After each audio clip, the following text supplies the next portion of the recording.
Amara's scream tore through the night, but no one heard. Her blood spilled on the ground, staining Cheeky's hands.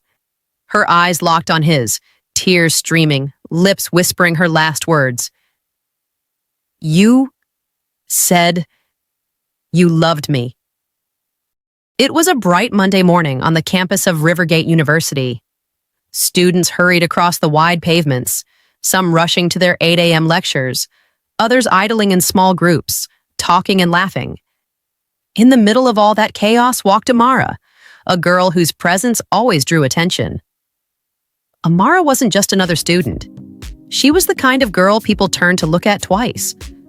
Light brown skin that seemed to glow in the sun, carefully braided hair that swung with every confident step, and a body that fashion bloggers would call effortlessly curvy. But it wasn't just her beauty that made her stand out. It was her lifestyle. She wore the newest iPhone on her wrist like an accessory, carried designer bags that even some lecturers couldn't afford, and her outfit screamed money. Yet everyone on campus knew Amara wasn't from a wealthy home. She was the daughter of a struggling widow who sold provisions in Aba. But Amara had made up her mind the day she gained admission. She was not going to live poor on campus. Greater than I can't suffer like my mother. She suffered too much in life. For me, things must be different, and different they were. Amara quickly became known as a runs girl, a girl who followed older men, lecturers, and politicians for money. She always had her phone buzzing with messages from big men asking when they could see her. On weekends, she disappeared from campus, only to return with new wigs, shoes, perfumes, or bundles of cash. But while other runs girls kept their dealings discreet, Amara didn't care. She flaunted her wealth. She made sure everyone saw her stepping out of tinted Jeeps, posting pictures in expensive restaurants, and boasting about trips to Abuja and Port Harcourt. Still, in the middle of her flamboyant life, she kept one constant: her boyfriend, Chika. Chiki wasn't rich by inheritance. He was rich by crime. He was a Yahoo-boy, one of those infamous internet fraudsters who drove flashy cars around campus, throwing money at parties and intimidating other students with their connections. Together, Amara and Chike became a power couple on campus, the girl with beauty and expensive taste, and the boy with street money and raw confidence. People envied them. Some feared them. But only a few dared to question them. One of those few was Kemi, Amara's best friend since secondary school. Kemi was nothing like Amara. She came from a humble background too, but she lived within her means. She was brilliant, focused on her studies, and cautious with the people she kept around. She had been trying for years to talk sense into Amara, but Amara never listened. "My dear, all these men you're following will destroy you one day, and Chike? Can't you see he's dangerous? Do you think Yahoo boys just get rich by typing on a laptop? There's more to it." Amara would laugh, wave her manicured nails, and say, "Kemi, I beg leave matter. You too, they fear. Look at me. Do I look like someone suffering? As long as money flows, I'm fine. Besides, Chike loves me. He can never hurt me." But deep inside, Kemi worried. She saw the way Chike's friends whispered, the way he spent recklessly, the late-night calls that made him step out of the hostel. It's just a little fun. Something about him wasn't right. And Kemi's fear was about to come true. Chike had grown up in the rough streets of Onitsha. His father was a struggling tailor, his mother a petty trader. Poverty wrapped around his childhood like a disease. He hated the way his parents borrowed from neighbors, hated the way landlords embarrassed them, hated the humiliation of wearing torn sandals to school. So when Chike discovered Yahoo in his second year on campus, it felt like destiny. At first it was small, chatting with white women online, pretending to be a U.S. soldier in Afghanistan, begging for money. But as he joined bigger groups of fraudsters, he climbed higher.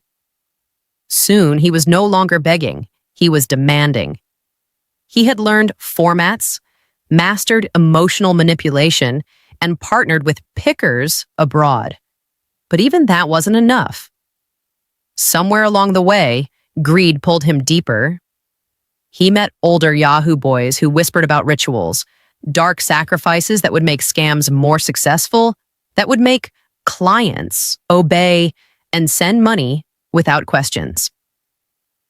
Cheeky was skeptical at first. He wasn't raised with witchcraft. But when he saw boys his age buying houses in Lekki, driving Range Rovers while he was still managing a Lexus, he gave in.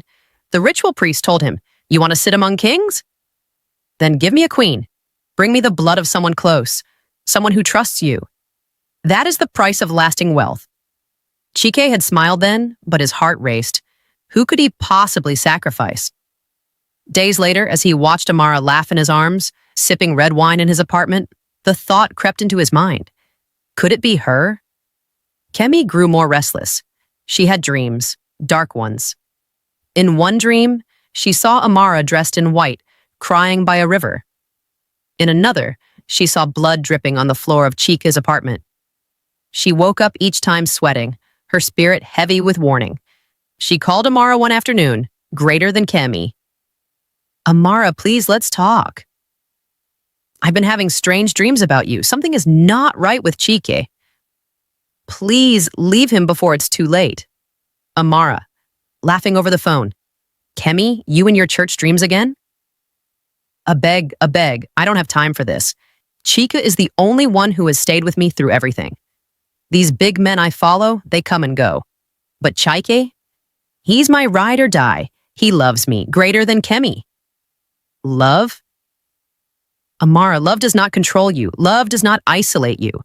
I've seen the way he looks at you sometimes. I can't explain it, but it's dark. Please, my sister, leave. Amara, snapping, Kemi, if you don't have anything better to say, stop calling me with all these negative vibes. Not everyone is destined to be poor like you.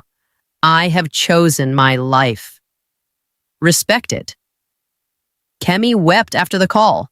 She knew she had tried her best. Meanwhile, Chaik had already begun making preparations. He had consulted the priest again, and the instructions were clear. The sacrifice must be done on a night of the new moon. The girl must come willingly, with full trust in him. Her blood must touch his hands as a sign of loyalty. The priest's words echoed in Chiki's head. If she truly loves you, she will follow you. And when she follows, wealth will follow you forever. Chik knew Amara loved him, or at least she loved what he gave her. And that was enough. A week before the ritual night, Chiki tested Amara's loyalty. They sat in his car outside a club, music still ringing in their ears. Chik held her hand and whispered, "Amara, you know I love you, right?" She smiled, resting her head on his shoulder. "Of course. You're my everything greater than, then you'll follow me anywhere?" She laughed. "Anywhere, baby." Even to the ends of the earth, she laughed. "Anywhere, baby." We need to be careful tonight. Even to the ends of the earth, Chike's eyes hardened for a second, then softened. Good.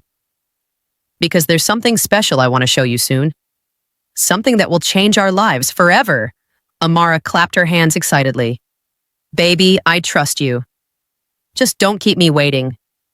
That was all Chiki needed to hear.